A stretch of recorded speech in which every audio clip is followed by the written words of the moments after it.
Phone पर तुम ही लेके आप सबके बताया जाता नहीं। कल अवधेश भाई गाना रिलीज हो रहा है सुबह के 7 बजे, लेवत तला न तजा। तो आप सबके सुने के मिली अवधेश प्रेमी ऑफिशियल पे। तो आप सब भूलना चैनल को सब्सक्राइब करी, लाइक करिए। जो भी एनबी वीडियो देखा था देखने से पहले हमारे चैनल को सब्सक्राइब कर ली, लाइक कर लिया, दोस्तों में शेयर करेंगे। आप सबको नया नया चीज़, नया नया गाना सुनने को मिली, जब नया नया वीडियो देखने मिली। तो भूलना चैनल को सब्सक्राइब कर ली, लाइक करिए।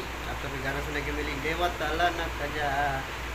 आप सबके सुना देता नहीं, साथ में गाया नेहा राज, अवधेश प्रेमी।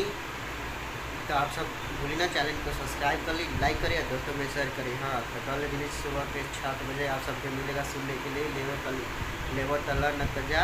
तो आप सब भूलना चैनल को सब्सक्राइब कर ली, लाइक करिए, दोस्तों में शेयर करिए। आप सबके पोर्टल का लिंक डाल देता नहीं, पोर्टल लिंक भर गई बात। आप सब भूलना चैनल को सब्सक्राइब करिए, देख खातिर नया नया चीज़, नया नया गाना सुनने चैनल को सब्सक्राइब करिए, लाइक करिए। फोन पर तुम ही लेके बोल